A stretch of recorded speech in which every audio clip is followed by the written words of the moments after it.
Aquarium প্রজেক্টের আরেকটি নতুন ব্লগে তোমাদের সবাইকে স্বাগতম। তো আজকের ব্লগে অনেক এক্সাইটিং কিছু নিউজ আছে। আমরা আমাদের যে ফ্লাওয়ার হর্ন ফিশট আছে ওইটার কিছু আপডেট দেব। তো আমি আসছিলাম আজকে ফিশের খাবার নিতে, তো অপটিমামের যে খাবারগুলো আছে ওগুলো নিয়ে নিলাম। এই খাবারটা সবচেয়ে ভালো, আর পাশাপাশি লাইভ ফুড দেই। তো চলো আমরা আমাদের যে ফ্লাওয়ার হর্নগুলো আছে ওটার আপডেট দিয়ে দিই, কারণ এই মাছটার আপডেট অনেকদিন যাবত দেওয়া হচ্ছিল না।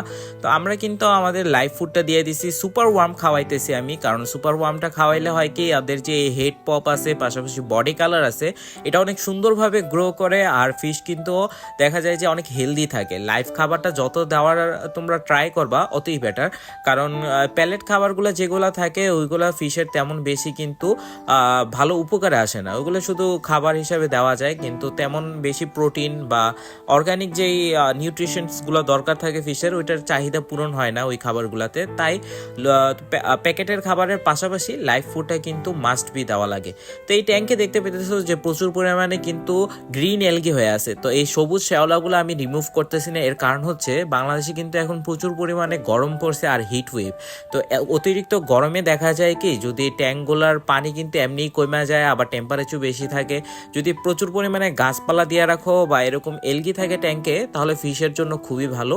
এই কারণে আমি এগুলো রিমুভ করি নাই, এগুলো আছে। আর আমাদের এখানে দেখো ফিমেলগুলো আছে, তো ফিমেলগুলোকেও আমি লাইভ ফুড দিয়ে দিছি। ফিমেলের এই ট্যাঙ্কগুলো স্টোর রুমে আছে। এই স্টোর রুমে আপাতত আমাদের ঠান্ডা পরিবেশ, তাই মাছের কোনো সমস্যা হইতেছে না। আর আমরা ফিল্টারও হপ ফিল্টার লাগাই রাখছি, আর হপ ফিল্টারের কারণে কিন্তু যেহেতু পানি তোমার উপর থেকে নিচে পড়ে অক্সিজেনের প্রোভাইডটা বেশি হয় আর টেম্পারেচারটাও পানি ঠান্ডা হয়ে থাকে।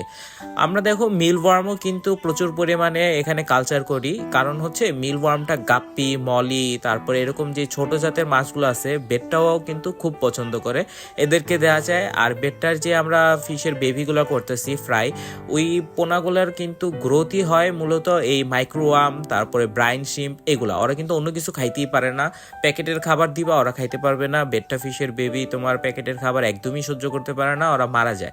এই কারণেই কিন্তু আমরা বেডটা ফিশের জন্য তোমার এই লাইফ কালচারগুলা করে থাকি।